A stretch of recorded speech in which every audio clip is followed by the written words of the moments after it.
Welcome to episode 6 of Running on OCP, where we speak with organizations using open compute in a variety of ways, including software companies, end users, as well as organizations who align with OCP tenets.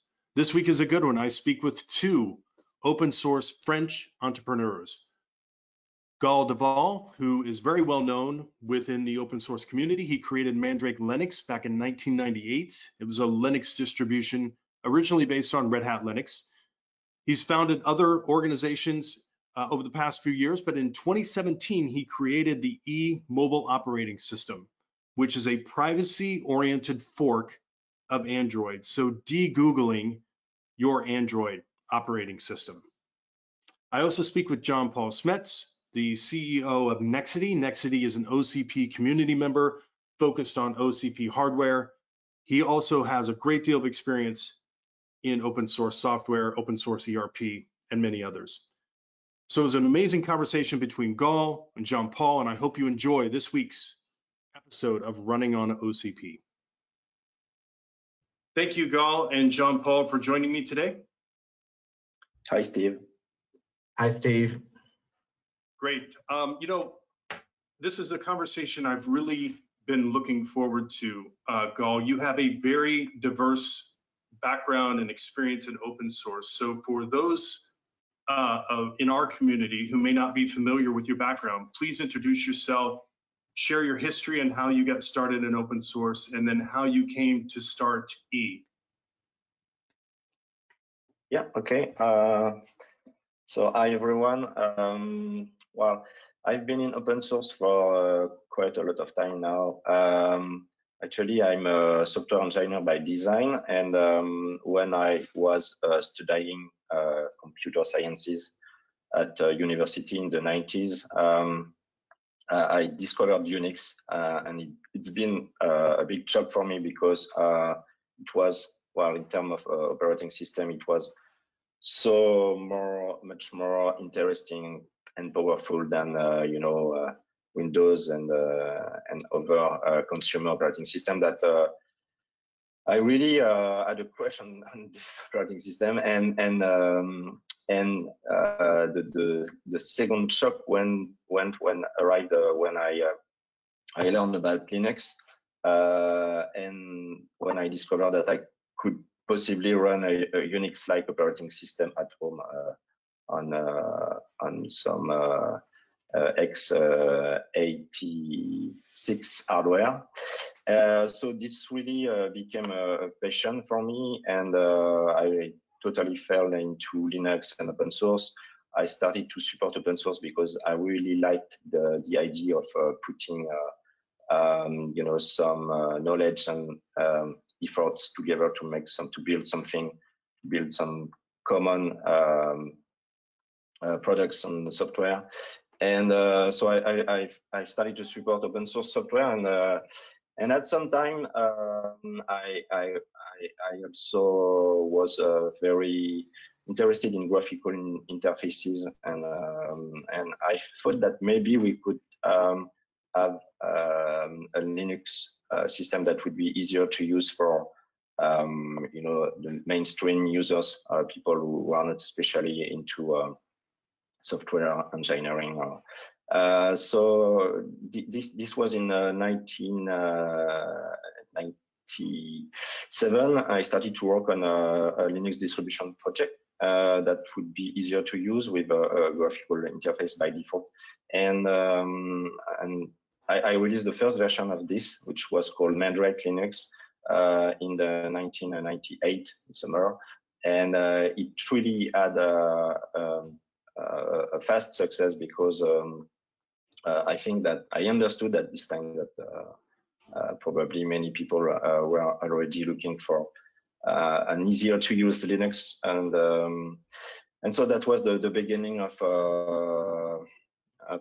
my entrepreneur life, because I created a company with others. I co-founded a company to support this product, and we have been quite successful in the early 2000s, because we have been Probably the first Linux distribution to focus about ease of use and graphical interfaces. So this was quite exciting times.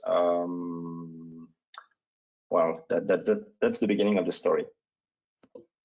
That's yeah, it's such a great story and a lot of history there. Real quickly, Jean-Paul, introduce yourself as well and how you got involved in open source. Well, actually, I've been a user of Mandrake Linux long ago, because one day I realized that free software or open source software was a very good way to ensure fair competition on the market. That was at a time when Microsoft was becoming a monopoly, that Apple was nearly dead. Everybody was saying that this company would very soon disappear. And at that time, I thought free software and open source was the right way to go, to have a long and durable alternative to proprietary software monopolies.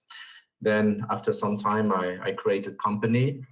We made an open source ERP, which is now used by Airbus, Toyota, Mitsubishi to run factories or utilities. And a bit after that, I created a cloud computing company called RapidSpace, which uses our ERP for the billing, uses OCP hardware for the hardware, and tries to be as open source as one can be. For example, we publish all our operation procedures and operation manuals, which we use to train our staff. Yeah, I know that it's so refreshing to speak with two people who are so passionate about open source. Now, Gal, you started E, and describe as a novice what is E, and what do you mean by a fully de-Googled mobile ecosystem? Yes, in a few words, it's going to be a bit difficult, but the idea behind E is to free users from the industrial data collection that is done by the big techs, Google, etc. So the idea at the beginning was really for myself. I started by I was looking, that was a few years ago, I was looking for an alternative to Google and to Apple, and in particular on the smartphone. And I didn't find anything actually. There was some great stuff, and there is Ubuntu Touch, and there was Firefox OS at the time, but that was not exactly what I was looking for. I didn't want something for a geek.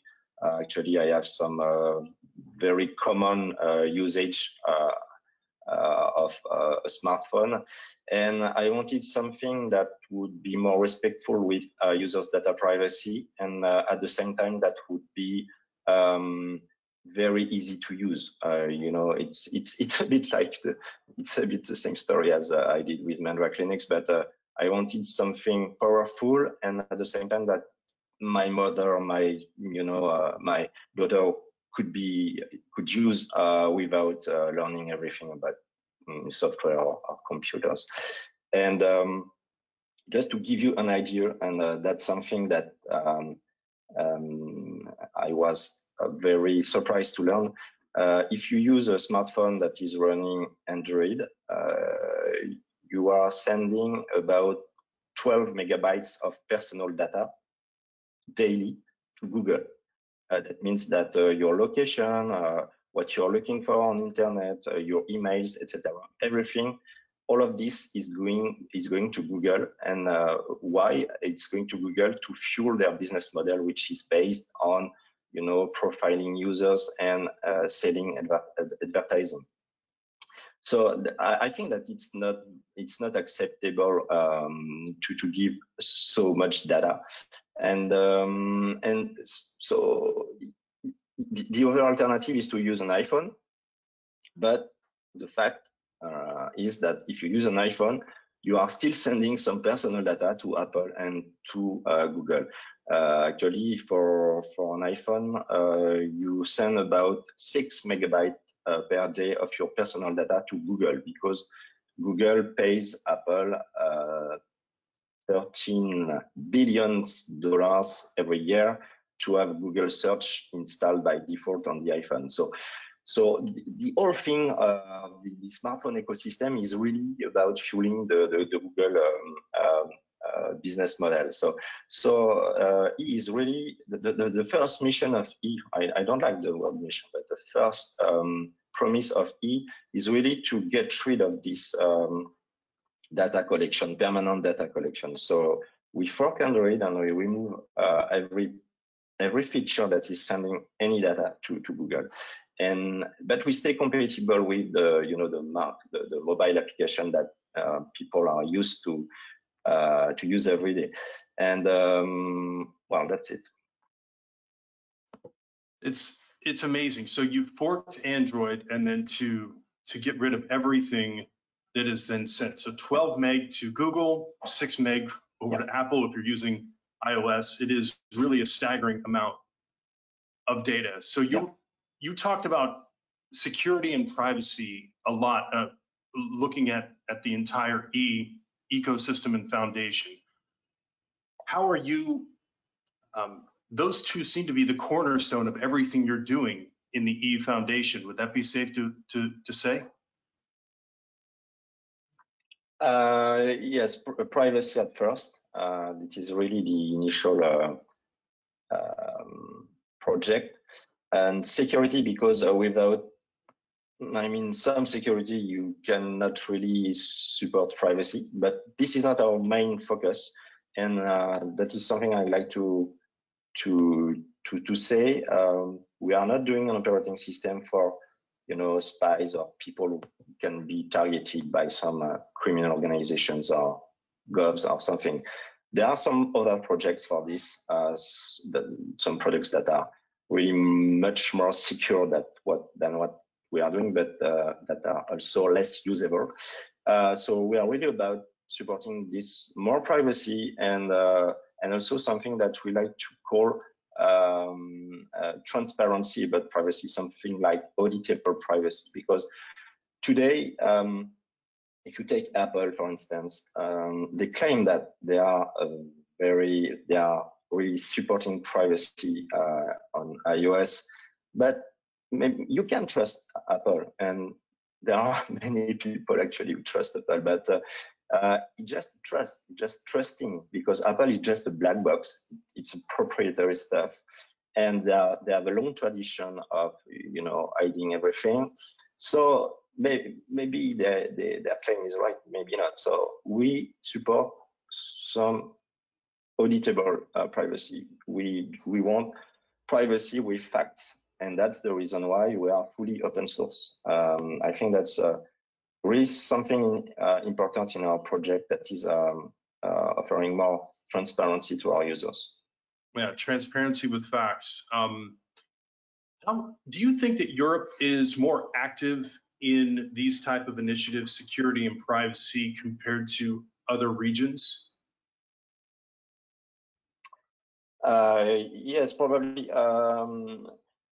First of all, I think in Europe we have a big expertise in the security field, and a lot of engineering expertise. And actually, Europe has been the first to move on the privacy question with the GDPR. So probably Europe has started something to change things actually. And I think that the GDPR is not perfect, but it has many benefits for users already. And maybe the main benefits of it is that it brought the privacy topic into a very large audience, and that's really important, because it opens some doors for projects like us. Yeah, and what are some of the biggest obstacles in security and privacy then happening here in the near future, both in Europe and otherwise? Sorry, I'm not sure I understand Yeah, what are some of the biggest challenges in security and privacy as you see it, the entire industry in the near future?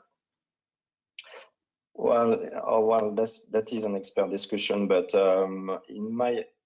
I can just give you my opinion. I think that one of the key feature, and I think one of the biggest trend we are going to, well, that is a trend that is needed to offer more security and more privacy, is end-to-end encryption, and that is key for many things, because especially when you have some cloud computing everywhere and you put your data, into many different places.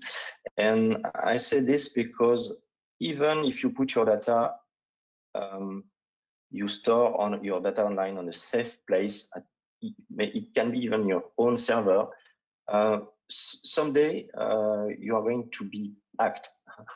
Probably it will happen, and if you put your data on the server, even with some security, at some point this data can leak, because there are hackers and people who try to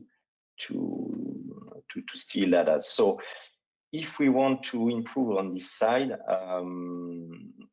we need end-to-end encryption as much as possible. Interesting. And you had mentioned in a recent Reddit AMA that it's not just, say, for example, the Android operating system, but also the Android-based apps which rely on the Google SDK, which need to be addressed. Is that an area that E and the foundation is working on as well? Yes, because there are two aspects. The first one is with especially the push notifications.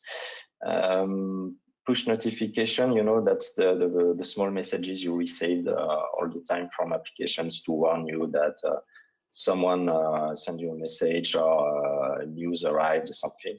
And all of this is really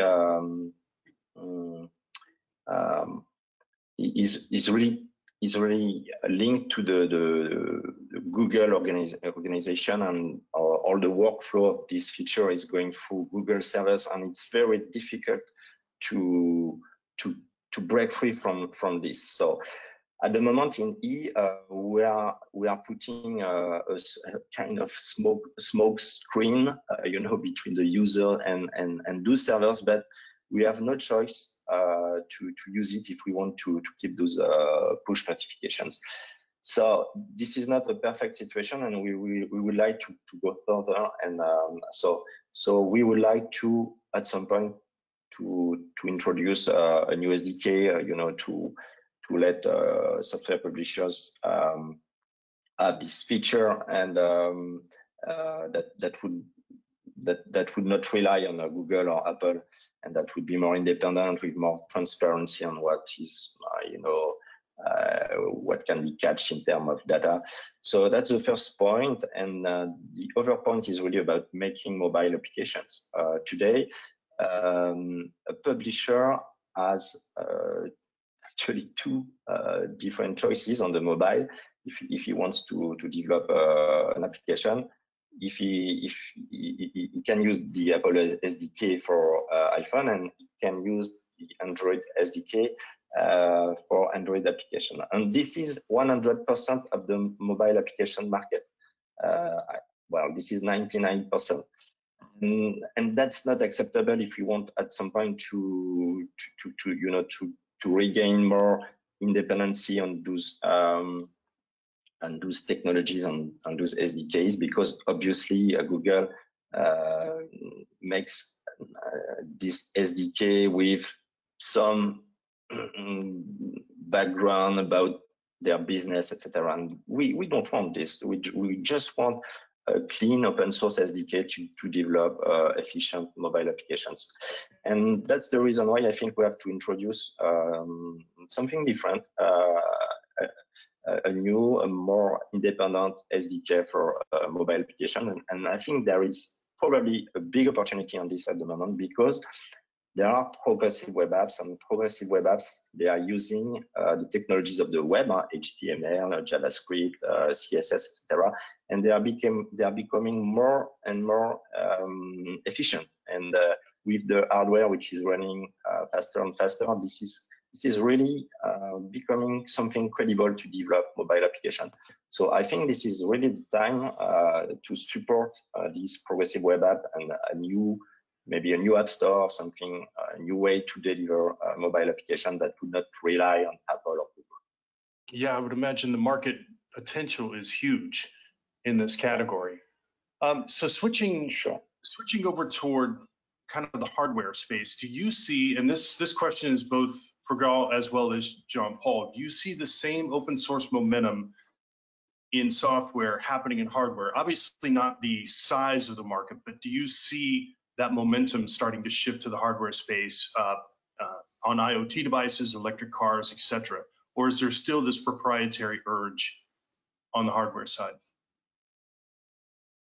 Yes, I think I'll give I let Jean-Paul answer on this. So obviously, just on the smartphone, I would love if we add more open hardware, because at the moment this is really a problem with Qualcomm and MediaTek, etc. They don't have a big tradition of for open source and open hardware. So I think there are room for improvement on the smartphone.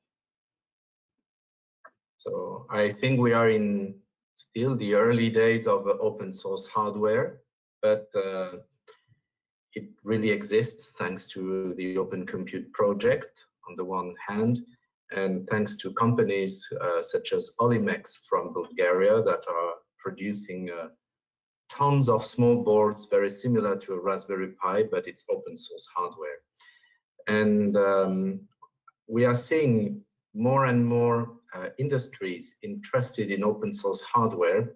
So for example, we are currently releasing a 5G, 4G radio board that is used to deploy civilian or military radio networks. And companies in different countries want actually to adapt the board or produce the board by themselves. So reasons of sovereignty or rationale of flexibility are bringing, in my opinion, more and more people towards open source hardware. I would say we are at the same stage as Linux was maybe in 2003. Okay. And RapidSpace, the cloud offering, is built on open source hardware, OCP hardware. What services, Gal, are you using from RapidSpace in the cloud? So we are using several RapidSpace servers.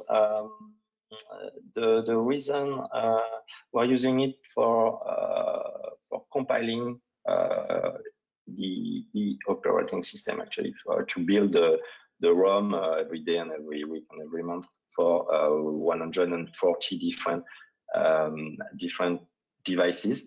And this needs a lot of resources, a lot of CPU, a lot of RAM, because building a ROM, this process takes about 2 hours and consumes all the resource for one server for 2 hours. And this is true for each different device. So you see the power we need to build for all those devices all the time, for each new version, each new test. And so we are using several servers. And what we really enjoy about these servers is that they are very powerful. Just to give you an idea, each one has 40 cores and more than 230 gigabytes of RAM. So that's the kind of server and the kind of power we need to build EOS. And obviously, the nice thing is that it is open hardware, it is an open service, and this is really consistent with what we are doing, releasing open source software and more transparency, and obviously we are looking at this also for our cloud services, because we want to be transparent on the online services too, and if we want to have this approach consistent for all the chain, from the hardware to building the services on the products to the final product on the final hardware on the end user side, that would be really great that we can use all open hardware and software for all this. Yeah, the combination of open software on open hardware is great. I know, Jean-Paul, your RapidSpace has multiple locations. What is the reach of RapidSpace now? How many locations is that service available? I think now we have, last time it was 10. So we have France, Germany, Netherlands, Sweden, Shanxi region, 2 locations in northern China, Taiwan, Japan. I don't know if I said Bulgaria. So it grew quite fast. And in most locations, the hardware is owned by not RapidSpace, but by a local partner. And for example, having open source hardware was very useful in mainland China for security audits, because I'm not Chinese, and we are operating a cloud in mainland China, which is a bit unusual from, I would say, Chinese government point of view. But having everything open source, including the hardware, and being able to demonstrate that there's nothing hidden, was really useful and to get into that market. So it's quite a reach, I know, for your footprint, and it's only going to grow.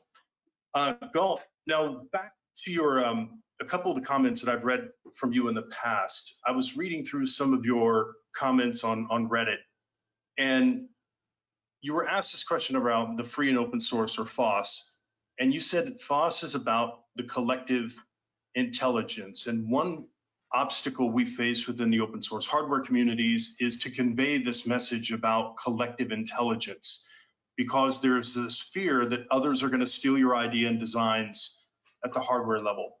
So what advice would you give to a hardware manufacturer about this concept of collective intelligence to help subdue their fear of being able to monetize open source contributions? Yes, this is really interesting, and I think it's a key question, because it's funny, because we had this kind of question maybe 20 years ago with the software, and now it's arriving with the hardware. And I think that there is a strong belief in the industry that if you want to protect a business, you need to be proprietary. You need to own everything. And maybe that was true earlier, and but now for some years we see that the value in business has moved from this property to something else. And this again, this is more personal point of view, but I think that it's really probably easier now and more cheaper to produce software and to produce hardware. So the value you are creating is moving in a different space. I think it's more about what you put into the what innovation you put in the product, and probably also about the expertise you have at the topic and your teams. And I mean, I think that maybe also if you think of on a larger scale perspective, being open source both for software and hardware is really supporting this collective intelligence thing that I think that this is really the best way to build more value. I think we are all better to build the value together, and this is resulting on probably much more return than if we do things alone with a proprietary spirit. So, and I think that those hardware, to explain this to the hardware industry, maybe it can be interesting to have them look at the Red Hat story, because again, 20 years ago in the 90s, nobody was believing in open source business. Everyone was, in the traditional industry, many people were saying it's free, so it has no value, there is no business behind this, etc., etc. And if you take the example of Red Hat, this is really the probably one of the best example of a company that really did only open source, mostly open source, and they really played the game of open source, and they have been purchased. I don't remember the figure, but they have been purchased by IBM last year or 2 years ago for dozen billions dollars. So please explain me why they have this value when they did only open source software. So, and I think it's going to be the same with hardware. The value of the hardware property is decreasing in terms of proprietary versus open source. Yeah, one of the strongest messages is you don't have to own everything, and this collective intelligence. I really liked your perspective on that. It's also my understanding you're doing some work on sustainability around refurbished smartphones. So what are you doing in that area, and then as well as any other sustainability efforts within the E Foundation? Yeah. The fact is that we started with privacy. It was really the core project, and we eventually realized that being more frugal with the amount of data we are sending to the network, this has some consequences on the energy consumption on the smartphone, on networks, on servers, and so we realized that it was really in favor of reduce carbon impact, etc. And it has some unexpected consequences like this. And also, I think that we are really supporting the idea that there is no need to replace your device every 2 years. And I think that the circular economy with the smartphone is really interesting, and we are starting to sell some refurbished smartphone installed with E, and this really has a good success. Now we are working with Fairphone, and I think that many people are very happy to recycle an older device. I have an example of a device that is a small Samsung, that is a Samsung S4 Mini. This device is, I think it's 8 years old, and it runs smoothly with iOS, and you have just a normal experience with a smartphone with this device. And it's 8 years old, and it has a 32-bit processor. So that's it. I love it. So this circular economy piece, I think, is going to become more and more important in the coming years around the hardware space. Jean-Paul, you're doing some circular economy efforts as well on the hardware side. So what are you doing for circular economy? Well, most of our hardware in the European Union comes from IT Renew, which is a company that is doing, I call it recycling of hyperscaler OCP servers. And they recertify servers that were used by very big companies in Europe and the United States, and make them like young again and ready to run 3 more years. And we see that many large corporations that are using some of our services actually feel like good and happy that they are using a circular economy hardware. And we also use new hardware, mostly in Asia, but probably also in Germany. And we are combining both depending on the nature of electricity. So for example, in countries such as France, which is powered by nuclear energy, or Sweden, where we are powered by hydroelectric electricity, we use servers from the circular economy. But if we are in Germany or Japan, where Germany is mostly coal-based, then we tend to use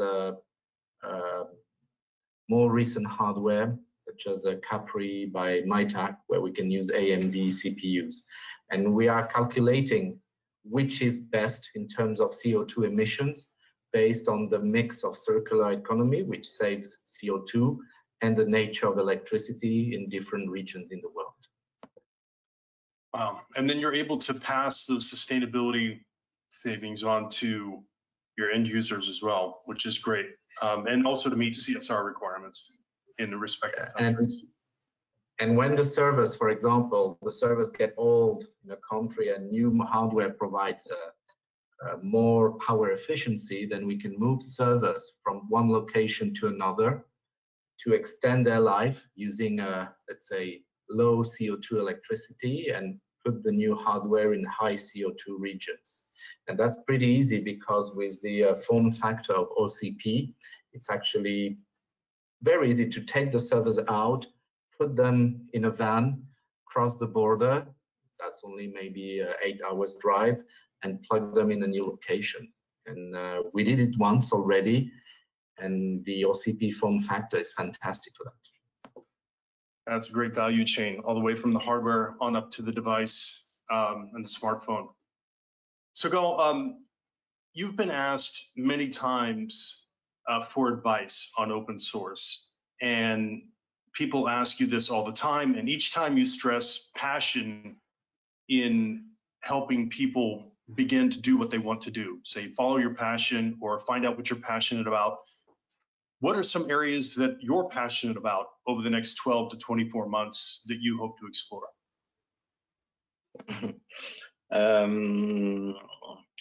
Well, I have a big problem is that he is taking all of my time. So I think that I have to focus on this project for a lot of time, still a lot of time. So at the moment, I'm really on E and my family, but obviously I have other interest, and I think the transportation space is quite fascinating. For instance, and the blockchain too, but no real projects at the moment, no real ones. Okay, so nothing you want to break here, that's fine. But I do have a question. Do you really make your own guitars in your spare time? Yes, yes. Sure. I like this actually, and recently I spent a few weekends to make a new Stratocaster from different parts, and well, that's a hobby. But it's interesting because when we talk about building guitars from different parts, I think maybe there is a link with the open hardware question and you know, the value behind the business model. If you take this example of the Stratocaster, which is the most famous guitar, Fender guitar, when you want to purchase a neck for this guitar, you have actually 3 different choices. You can buy a neck from Fender, an official neck made by Fender, etc., etc. And the price is going to be between 600 and 1,000 euros for the best, you know, the high-end necks. So you have some very good quality without any doubt. And the other option is to buy an all-parts neck, which is produced under license by Fender, and it's only between 200 and 300 euros. So you see the difference of price. And honestly, with this neck, you get really the same quality and as if you purchase a Fender neck the main difference is that you don't have the Fender logo on the neck. And if you really don't have money, you can even buy a very decent neck for maybe 50 or 60 euros. So I think that is really very interesting to think about this, to think about the real value of things, the perceived value, the value of a brand, and what people are ready to spend, actually.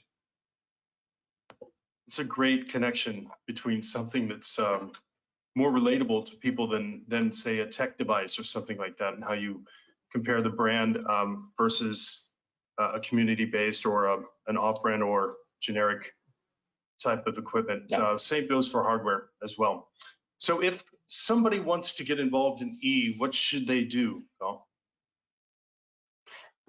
What should they do? They can connect to our website at e.foundation, and they can connect with our community, get in touch with us, and tell us what they want to bring to the project. That's the best way to go. Sounds great. And JP, if somebody wants to try Rapid Space, what should they do? Well, they should contact me or you, or send us a message and tell us why they want to try it, and we'll find a way to onboard them. We usually create a group in Telegram or WeChat, and we'll teach them all the steps to use it and to contribute. This is great. So Gal and JP, thank you very much for the time. Gal, I really appreciate everything that you're doing for the open source communities. And Jean-Paul, the level of effort that you've done around Open Compute has been fantastic. And we really appreciate all of the support that you've done throughout the community. So Gal, my thanks to you again. There's a lot to take away here. I'll be back with my summary from my conversation today with Gal and Jean-Paul. Thanks again. I really enjoyed my conversation today with Gal and Jean-Paul, and anytime you can get a chance to speak with two people with such a diverse background on open source, you're bound to learn a lot. I like the way that Gal was talking about privacy versus security and how he views those two areas within E and what he called auditable privacy. I also liked when he was talking about the importance of having SDKs that were not dependent on the Apple SDK or the Google SDK to develop apps in the future. And his thoughts on collective intelligence is something I think the open hardware community could benefit a lot from that type of perspective. The system's images for E are being built using Rapid Space, which is the open source hardware offering from Nexedi. And it was interesting when Jean-Paul was talking about the different locations where he's offering Rapid Space services and how he's looking at energy costs to determine which open source hardware, which OCP offering works best based on the more sustainable options in that particular country. So great combination between Nexedi and E, and a great story of how an open source community, again, is coming together to create a great solution. My thanks again to Gal and Jean-Paul for their time. And if you have any questions around E or Nexedi, please reach out to me at steve@opencompute.org, and I would be happy to introduce you to Gal or Jean-Paul. Thanks again for listening, and be looking for more episodes of Running on OCP in the coming weeks. Cheers.